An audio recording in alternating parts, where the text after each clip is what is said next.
Islam y resiliencia civilizatoria. ¿Por qué no desapareció?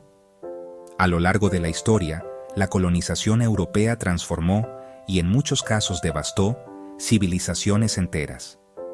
En América, las grandes culturas prehispánicas como los mexicas, mayas e incas fueron conquistadas, desestructuradas y, en gran medida, asimiladas dentro de un nuevo orden cultural cristiano europeo. En el Caribe, pueblos originarios como los taínos prácticamente desaparecieron tras el contacto colonial. En Tasmania, la población aborigen fue aniquilada en el siglo XIX. En muchas islas colonizadas por potencias como Holanda, Francia o Inglaterra, las estructuras religiosas y sociales anteriores se disolvieron o quedaron reducidas a fragmentos culturales. El cristianismo, acompañado por estructuras imperiales, logró imponerse en vastas regiones del mundo. En muchos lugares, la identidad previa quedó absorbida casi totalmente dentro del nuevo paradigma. Pero cuando observamos el mundo musulmán, el fenómeno es distinto. Un caso diferente, el mundo islámico colonizado. Desde el siglo XIX hasta el XX, casi todo el mundo musulmán fue colonizado directa o indirectamente.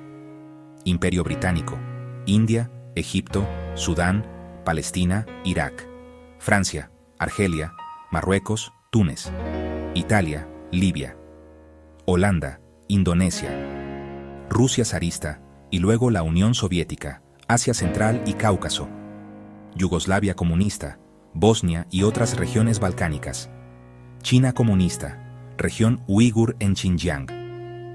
En muchos casos no se intentó solo dominar políticamente, sino transformar la identidad religiosa y cultural. Y sin embargo, el Islam no desapareció. En numerosos casos, resurgió con mayor intensidad. Caso 1. Turquía y la reforma radical. Mustafa Kemal Atatürk impulsó en el siglo XX una transformación profunda. Eliminación del califato. Prohibición del fes. Sustitución del alfabeto árabe por el latino. Cierre de madrasas. Control estatal de la religión. Laicismo obligatorio en el aparato estatal. El proyecto buscaba occidentalizar completamente a Turquía. Muchos intelectuales pensaron que el Islam quedaría relegado a un residuo cultural. Sin embargo, un siglo después, las mezquitas siguen llenas. La identidad islámica sigue siendo central. Movimientos religiosos siguen influyendo en la política. La secularización no erradicó la fe. Caso 2. Argelia bajo Francia. Francia colonizó Argelia durante 132 años, 1830-1962. Se intentó integrar el territorio como parte de Francia, reemplazar la lengua árabe por el francés, debilitar la autoridad religiosa tradicional, crear élites argelinas francisadas. Sin embargo, durante la Guerra de Independencia, el Islam se convirtió en elemento central de identidad y resistencia. Tras la independencia, la identidad islámica se reforzó como núcleo nacional. Caso 3. Indonesia y Holanda. Indonesia fue colonia holandesa durante más de 300 años. Se promovió la administración colonial y la cristianización parcial en algunas regiones. Sin embargo, Indonesia hoy es el país musulmán más poblado del mundo. El Islam sigue siendo eje cultural y social. Las estructuras islámicas educativas sobrevivieron y crecieron. La colonización no logró borrar la identidad religiosa mayoritaria. Caso 4. Asia Central y la Unión Soviética. La Unión Soviética aplicó un ateísmo estatal sistemático, cierre masivo de mezquitas, prohibición de educación religiosa, represión de líderes espirituales, sustitución ideológica por marxismo-leninismo. En Uzbekistán, Tayikistán, Kazajistán y Kirguistán se intentó romper la transmisión religiosa generacional, pero tras la caída soviética en 1991, reaparecieron mezquitas, se reconstruyeron madrasas. El Islam volvió al espacio público. Décadas de represión no eliminaron la fe. Caso 5. Bosnia y Yugoslavia. En la antigua Yugoslavia comunista, la religión fue marginada. Durante la Guerra de Bosnia, 1992-1995, los musulmanes bosnios enfrentaron limpieza étnica y genocidio. Sin embargo, la identidad islámica sobrevivió. La práctica religiosa se mantuvo. La comunidad no desapareció culturalmente.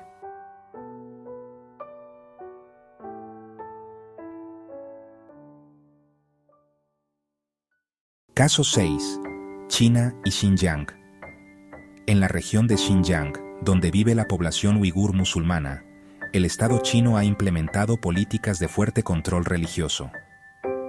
A pesar de décadas de presión política, cultural y educativa, la identidad islámica sigue siendo un eje identitario profundo. Comparación con civilizaciones americanas.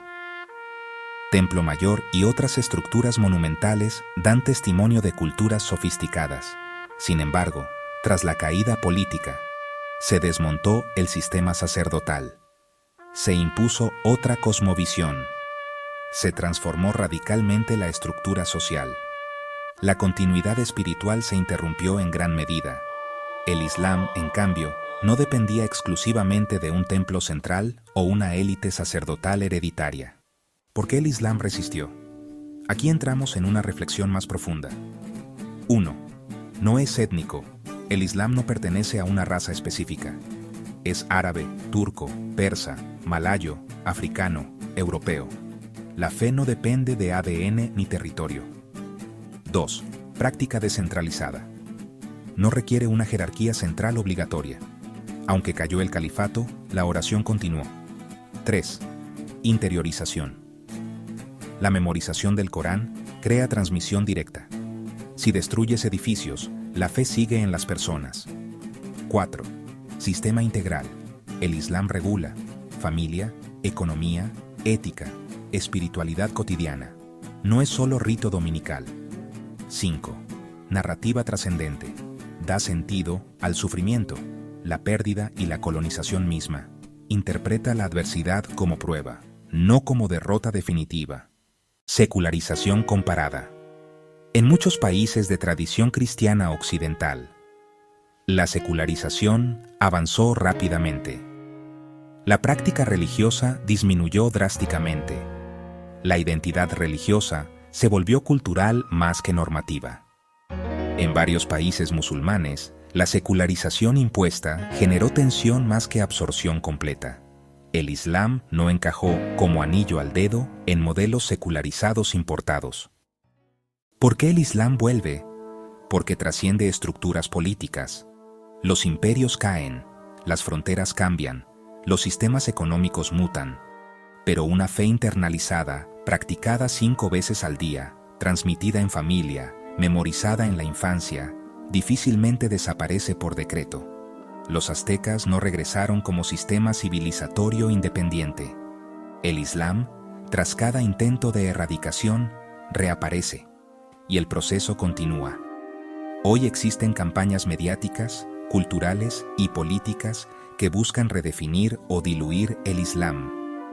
Pero la historia muestra un patrón: presión, contracción, reorganización, resurgimiento. Una reflexión final. No se trata de idealizar ni de negar errores históricos. Se trata de observar un fenómeno civilizatorio concreto. Mientras muchas civilizaciones desaparecieron tras la colonización, el Islam, aún fragmentado políticamente, mantuvo continuidad religiosa profunda. Eso obliga a una pregunta seria: ¿qué hace que una fe sobreviva cuando los imperios desaparecen?